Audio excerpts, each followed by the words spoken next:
Hi guys, for today's video, late upload na naman tayo as usual. Pasensya na kayo guys, lagi tayong late upload. Dahil minsan wala tayong time mag voice over.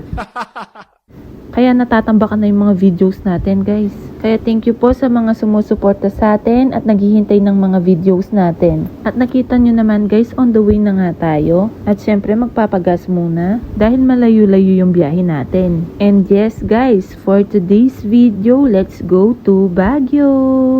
Umalis nga tayo ng bahay guys, wala pang araw. Nakatulog lang tayo pagdilat natin guys, ayan may araw na. 3 AM nga tayo nagising guys dahil 4 o'clock AM aalis tayo pero nakaalis na kami ng 4 o'clock pass na. At ayan na nga guys, pag nakita nyo yung gantong daan, yung pa zigzag-zigzag, yung pa ikot-ikot, malapit-lapit na. Makikita nyo nga guys, hindi tayo dumaan dun sa layon kasi sarado siya kaya hindi tayo doon dumaan. At ayan nga guys, ang taas na ng araw at masarap pa ang tulog ng dalawang bata. Ang bilis nga lang ng biyahe natin guys kasi wala mang traffic. First time nga palang pupunta ng MCs and family sa Baguio. Kaya abangan nyo kami guys kung saan-saan kami napunta. Marami-rami nga yung vlog natin dito sa Baguio. 3 days and 2 nights pala tayo dito sa Baguio.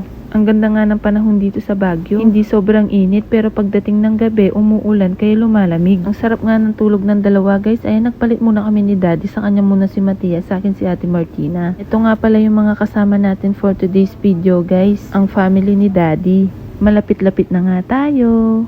At nahanap na nga namin kung saan kami mag-i-stay dito sa Green Valley Village. Nasa Italia pa lang kami guys, pinabook na namin tong bahay na to. Pagdating nga dito sa guardhouse guys, may kinuha sila. At ibabalik na lang pag aalis na kami. At nahanap na nga namin yung pag-i-stayan namin. Ang lamig nga dito guys, tuwing gabi lalo na mafog, wala kang makikita sa labas.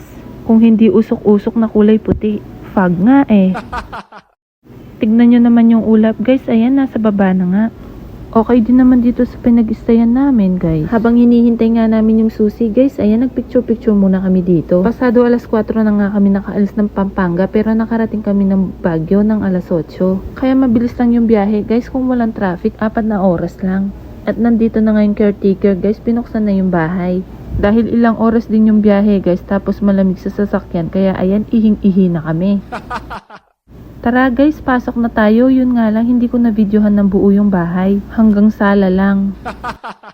Dahil maaga pa nga to guys, nag-breakfast muna kami dito bago kami lumarga. At nang makarami din. Abangan yung day 1 natin sa next video. Thank you for watching. God bless. Bye!